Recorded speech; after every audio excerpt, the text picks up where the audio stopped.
Mucho gusto, señor Alejandro. Bueno, quería que me compartas un poco sobre la PNL. ¿Qué es para vos? Bueno, ¿Cómo la... la definen como PNL, justamente programación neurolingüística. Programación todos sabemos qué es, qué significa. Neuro vendría a ser el conjunto mente, cerebro, sistema nervioso. Y lingüística el lenguaje. Para mí nos habla de dos aspectos la PNL. Una es el tema de la comunicación y la otra es a nivel terapéutico. A nivel terapéutico, que es lo que yo fundamentalmente practico, vendría a ser un conocimiento sobre el lenguaje del subconsciente que nos permite entrar al inconsciente, a esa caja negra en que los psicólogos y los psiquiatras tienen razón al decir que no podemos tener acceso directo, pero sí a través de la programación neurolingüística tenemos un acceso indirecto con ese mensajero que hay entre la mente consciente y la mente inconsciente, que es el subconsciente. Entonces, con las palabras y símbolos, imágenes correctas, podemos entrar y modificar el inconsciente. Porque yo te hago una pregunta, Pablo. Si nos dicen que el inconsciente es una caja negra a la que no podemos acceder y todos los conflictos están ahí, ¿qué podemos hacer si no podemos acceder? Buena pregunta, sí. O sea, si tenemos yo pongo este ejemplo, siempre una casa con mal olor y el mal olor viene del lavadero y te dicen que no podés entrar al lavadero, ¿qué podés hacer? Abrís la ventana, tirás perfume, Sí, pero todos parches, pero no vas a la causa. Con la PNL en la terapia se va a la causa. Se va a la causa y eliminada la causa se termina el efecto. Por ejemplo, suponete que a diferencia de muchas terapias, una vez descubierta la causa, a través de estas herramientas neurolingüísticas, sí. tenés justamente eso, las herramientas para cambiarlo. Sí. Hay muchas terapias que en el pasado tenían la posibilidad de descubrir, vamos a decir, descubrimos qué es lo que es el dolor, pero ya ahí lo descubrimos. Claro, ya podemos hacer nada. Claro. ¿Ahora qué hago? Sí.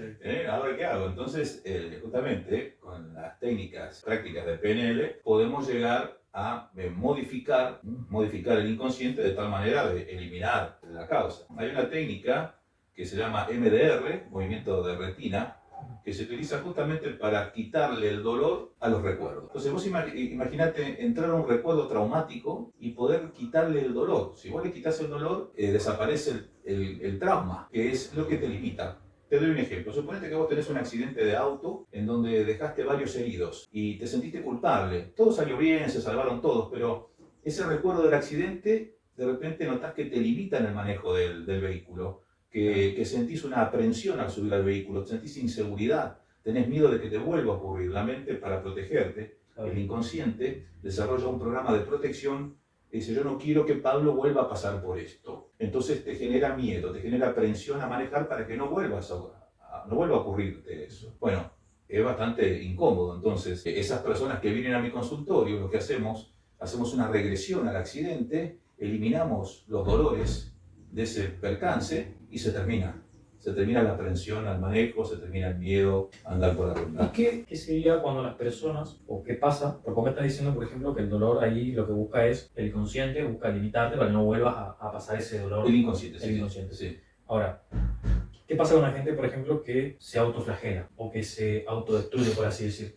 Que se martiriza o que incluso algunos llegan a violentarse físicamente. Sí. ¿Cómo funciona ahí? O sea, culpa. Entonces, si yo... O sea, que en ese caso le duele más la culpa que el dolor que se pueden infligir ellos mismos. Exactamente, es como una liberación en donde, como el dolor emocional genera un mayor sufrimiento, me libero a través del dolor físico, que es menor. El dolor emocional es superior al dolor físico. Es la sensación de desesperación, de no poder soportarte a vos mismo dentro de tu piel. Imagínate vos lo que es el dolor emocional fuerte, ¿no es cierto? Entonces, ¿qué hacemos en este caso? Hacemos regresiones a esos recuerdos de dolor y le quitamos el dolor. Por ahí lo relaciono, no sé si es una conjetura mía. ¿No será que la gente esa que dice estoy atrapado en el cuerpo equivocado? En realidad, más allá del cuerpo equivocado, quitamos, está atrapado. O sea, se siente atrapado justamente. Claro. Quitando la moda que está ahora de decir, no, es una mujer en el cuerpo, quitando eso que sabemos que científicamente no hay ninguna base en eso. Sí. Sin embargo, rescato ahí la parte del atrapado. Claro, sí. Bueno, podría ser. Y algunos inclusive se llegan a quitar miembros útiles, claro, como son los senos o los genitales, como para poder liberarse en teoría. Fíjate que está de moda entre los adolescentes contagiarse, sin querer matarse. Yo tenía compañeros que hacían eso. Entonces agarran fíjate vos, la hojita del sacapuntas Sí, y con eso se cortajean la piel, pero sin sangrar. sí. O con una marquita Se leve. se producen dolor y también llaman la atención. Es porque no se soportan dentro de sí mismos, pero es por algún error o circunstancia que no se soportan dentro de sí mismos y bueno, buscan esa liberación a través de un dolor menor que es el físico. Pero me hiciste acordar una película donde es cómica, es un militar que para que a uno de los compañeros creo que le habían amputado la pierna, o sea, estaban en plena guerra y estaba en shock, ¿viste? El amigo, y él agarra y le dice, dame tu mano, ¿viste? Y cuando le da la mano le rompe el dedo y el tipo, ¡ah! Pero se olvidó ya del... Claro, claro, sí, sí, porque se produce un círculo entre la atención y el dolor. Hay una técnica de PNL para aliviar el dolor, justamente cambiando el foco. No. Cambiando el foco, que es algo parecido así, pero sin romperse el dedo. Sí, eso es muy drástico, Sin ¿sí? necesidad de romperse nada, ¿no? Pero volviendo al tema del autoflagelo y la culpa, es porque si yo cometí un error muy grave, me siento culpable, por ejemplo, como adolescente, me siento culpable de la separación de mis padres, o me siento culpable de que mis padres se pelean todo el día y me dicen que se aguantan por mí, no se separan por mí y los veo sufrir todo el tiempo, torturarse con peleas. Bueno, justamente soy yo el culpable, estoy cometiendo un error que no puedo evitar, y ahí donde el error que no puedo evitar o el error que no me perdono, que ya ocurrió, que ya fue y que no me perdono, me tortura emocionalmente. Entonces me vuelco a castigarme y de paso me vuelco hacia un foco diferente del dolor, en donde me distrae del otro dolor. Por supuesto que esa no es la solución es hacer una regresión que la gente se imagina que es con hipnosis, con métodos extraños, y sin embargo basta con rodearse del entorno de aquel momento, la mente se sitúa de nuevo ahí, se sitúa con la mentalidad de ahora. Si esto te pasó a los 9 años, vos estás de vuelta en ese recuerdo, pero con la mentalidad de ahora. Con las herramientas de ahora. Y te vienen, no solamente con las herramientas, sino con las emociones que ahora te despiertan, que son muy diferentes a las de aquel suceso. Te pongo, por ejemplo, una mujer que fue abusada a los 6 años. A los 6 años sabía que estaba mal lo que estaba haciendo de alguna manera, pero no tenía conciencia a qué nivel le estaban haciendo lo que le estaban haciendo. Cuando crece y se entera, ahí dice, ¿qué hice?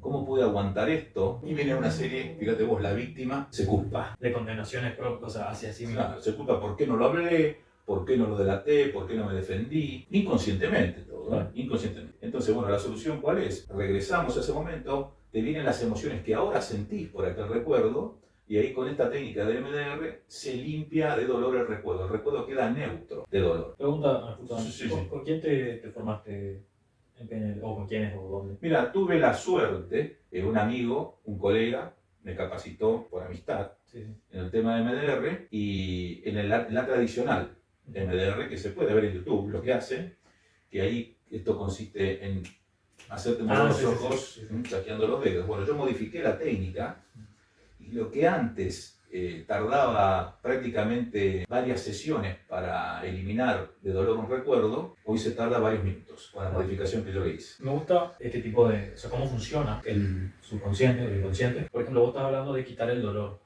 Hay mucha gente que cree que eso o se va a olvidar o le va a quedar, porque incluso también se puede hacer olvidar. Sí, sí. Sin embargo, eso no quiere decir que el subconsciente no guarde registro. ¿Por qué? Por ejemplo, vos ya aprendiste que cierta persona, por ejemplo, o cierta situación, es un peligro, ¿no es cierto? Ahora, lo que hacemos es quitar la carga emocional, sin embargo, tu mente sabe defenderse, o sea, de esa situación, digamos. Sí, sí, ¿Entendés? O sea, sí, por porque supuesto. no quiere decir que vos lo borraste y no, ya se borró de la existencia. Claro, es muy buena tu aclaración. Justamente ocurre eso porque vamos a diferenciar entre el temor y el miedo. El miedo es irracional, prácticamente traumático. Si de chico me contaban historias de fantasmas, cada vez que yo siento un ruido en la casa y estoy solo, me va a venir el miedo, que es irracional. Y yo sé que hay un gato por ahí dando vuelta, yo sé que es el viento, pero me sobrecoge de una manera que es irracional. Me hiciste acordar cuando le asusté a Gustavo, a mi hermana. O sea, era de noche y yo fui por el otro lado de la casa y él estaba mirando hacia el oscuro y le asusté de atrás, y cuando éramos chiquitos. Sí, sí. Y de ahí muchos años tuvo miedo a la oscuridad.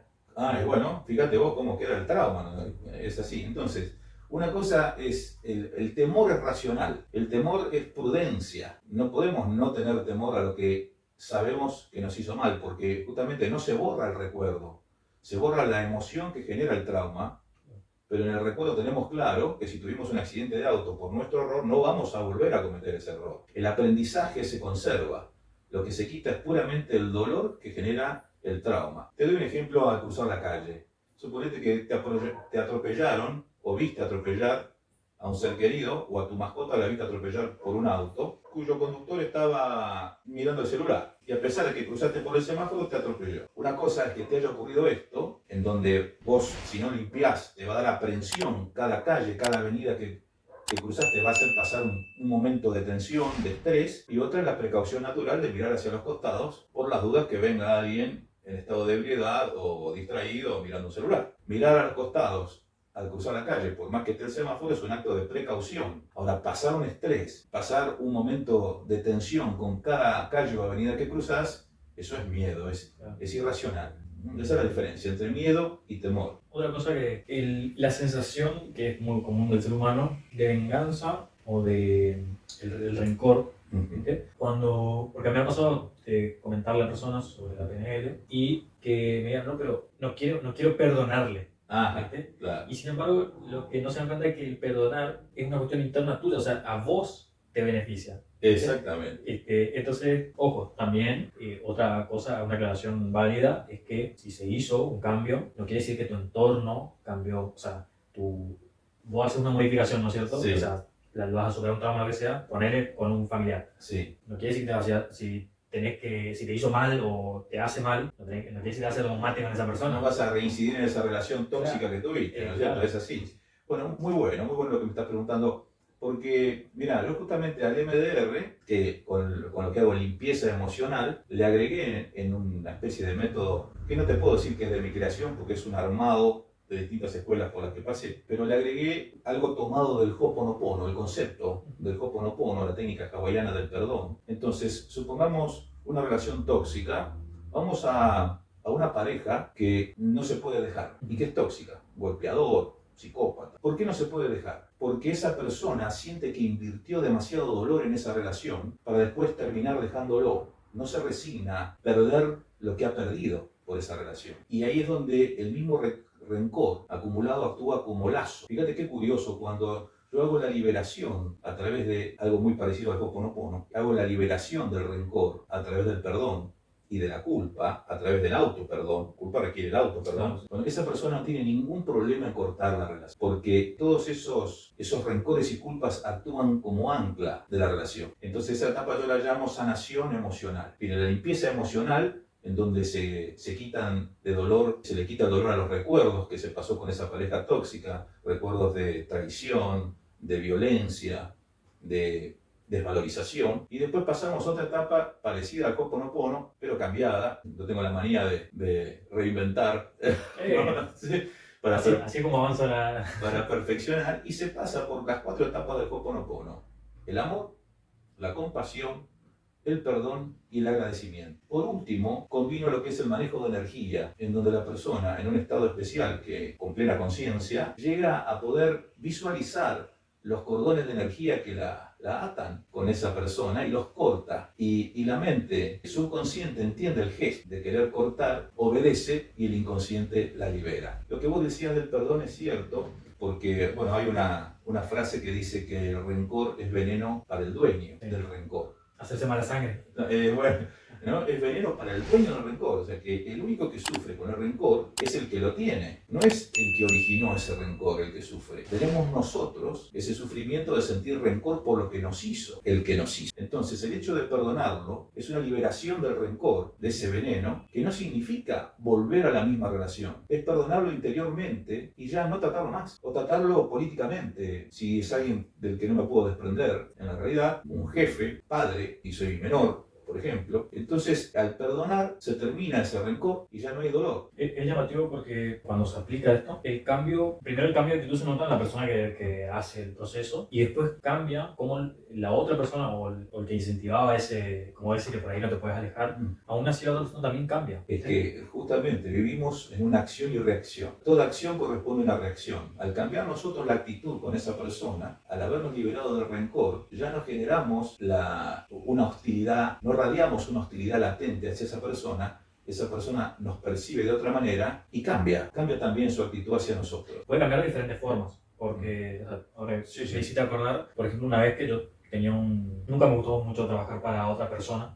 Sí en sociedad, pero no como empleado, digamos. No independencia. No independencia. Sí. Y me acuerdo que una vez entré en una empresa, el dueño estaba todo el día en la empresa gritándole a todo el mundo. Y todo el mundo agachaba la cabeza. A la antigua, con el... ¿Viste? No, y que esto no va a funcionar si yo no estoy, y que esto funciona así, que eso. 2 veces me gritó, yo lo único que hice fue mirarle de frente. El hombre había sido militar. No sé si se percató de que no tenía que hacerlo muy repetido porque iba a ir mal la cosa. Hacía lo que le mandaba, claro. Obviamente era el jefe. Sin embargo, al no ver esa actitud de sumisión, a la semana me despido. Yo encantado de irme porque no quería estar en un ambiente así. La actitud de la persona, del contrario, cambia. Puede decirse que es para nuestro bien. ¿Por qué? Porque si empeora, pues, al no recibir esa reacción que él busca, porque en realidad esa actitud busca una reacción, si se pone peor, los que van a tener que tomar la decisión de salir de ahí somos nosotros. Claro. O la persona sola va a tomar la decisión de alejarse, claro, dependiendo de cuál sea el rol que tengamos, ¿no? O se acomoda o cruzó el límite de la tolerancia y tomaste una decisión que te obliga a tomar una decisión. Claro, sí. Entonces, y ahí está lo importante también de ser capaz de tomar la decisión. Bueno, justamente el estado interno es el que prevalece. Tenemos que ser vigilantes de nuestro estado interno. Claro. Que se confunde muchas veces con el estado de ánimo. Claro, sí, no. El estado de ánimo es diferente. Es decir, se varía, incluso en el día puede variar. Claro, el estado de ánimo es totalmente inestable. Es totalmente inestable. Yo lo comparo en el río, con las olas del río que van y cambian con cualquier soplo de viento que cambie la dirección, cambia la dirección de las olas. Pero abajo, en profundidad, hay algo más estable, que es la corriente del río. Esa no cambia con el viento. Ese sería el estado interno. Lo que tenemos que hacer es cultivar el estado interno, ser vigilante de nuestro estado interno. Cuando nuestro estado interno es elevado, entonces nuestra ponencia cambia, desde nuestro lenguaje no verbal, nuestra mirada, nuestra postura, y tenemos esa capacidad todos de ver en el otro, percibir en el otro esa ponencia, y ahí es cuando advertimos, no, yo acá no debo presionar, yo acá no debo tratar de dominar, yo acá debo respetar. El respeto no se impone por la fuerza, el respeto se genera, se radia, y el otro percibe inmediatamente el respeto. A mí muchas veces me da resultado, y hablo de muchas veces porque a veces no hay caso, del otro lado hay tirano, hay mal educado, mal aprendido, para no echarle culpa a los padres necesariamente si no los conozco, que no hace eco del respeto. Pero el respeto es como el amor, debe darse para poder recibirlo. Entonces, si uno trata al otro con un altísimo nivel de respeto, cualquiera fuese su situación, tiende a poder recibir ese respeto. Ahí me gusta lo que estás diciendo y lo relaciono con que algo que siempre fui muy crítico, cómo se manejan. Entiendo el fin, sin embargo no me parece, o sea, podrían sacarle mucho más provecho de otra forma, por ejemplo, a lo que son las Fuerzas Armadas. De entrada te meten una presión de insultos donde no se dan cuenta de que el que en realidad está perdiendo ese respeto es el que está dando los insultos. Claro, sí. Porque eso cuando llega a la persona, a lo sumo, o sea, sí, te hará caso por miedo, pero no por respeto. Claro. Y a diferencia de lo que se aplica hoy día, porque en la antigüedad muchas veces también era así, pero las artes marciales hoy día ya tienen una filosofía diferente. Porque, ¿qué pasa? Cuando vos tenés a alguien, un entrenador, un maestro de artes marciales, que vos notás que se esfuerza, que está ahí, que te enseña, y vos te mandás una macana y te llama la atención, a vos te da remordimiento o vergüenza, digamos, el no cumplir porque el otro cumplió con vos, ¿no es cierto? Sí, o sea, ahí vos decís, o sea, yo respeto a esta persona porque él me da y si me tiene que llamar la atención, acepto eso porque él da, entonces yo tengo que dar. Ahora, lo que se busca como respeto, digamos, normalmente es te presiono, te insulto, quereme, ¿no?